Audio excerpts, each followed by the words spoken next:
வணக்கம் நண்பர்களே, நான் உங்கள் சுபாஷ். ஒருத்தர் ரத்தத்தோட ஓடி வந்த முன்னாடி அவன் அடிச்சிட்டான் அப்படின்னு சொன்னா நீங்க யார குத்தம் சொல்லுவீங்க? அடிச்சவன தானே. கொஞ்சம் அவசரப்படாதீங்க, ஒரு அழகான கதை சொல்றேன் கேளுங்க. ஒருத்தன் நீதிபதி முன்னாடி ஓடி வந்து, ஐயா அவன் என்னோட கண்ணை குத்தி எடுத்துட்டான் அப்படின்னு சொல்லிட்டு நீதி கேட்கிறாரு. ஆனா அவனுக்கு எதிரில் நிக்கிறவன பார்த்தா அவன் ரெண்டு கண்ணுமே இல்லாம நிக்கிறான். உண்மையில அங்க என்ன நடந்துச்சு தெரியுமா? அந்த முதலாவது வந்தான் இல்லையா, அவன் தான் மற்றவனுடைய ரெண்டு கண்ணையும் குத்தி எடுத்தது.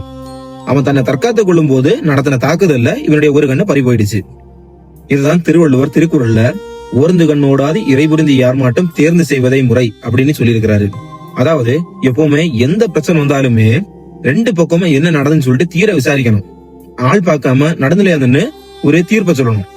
இன்னைக்கு சோசியல் மீடியாவில ஒரு செய்தியோ ஒரு வீடியோ வந்த உடனே அதுல என்ன நடந்துச்சுன்னு முழு விவரம் எதுவுமே தெரியாம நம்ம அதுல போய் நம்முடைய கருத்துக்களை கமெண்ட் பண்றோம். அப்படி கருத்துக்களை கமெண்ட் பண்ற எல்லாருக்கும் இந்த வீடியோ பொருந்தும். எப்பவுமே தீர ஆராய்ஞ்சுதான் ஒரு முடிவுக்கு வரணும்.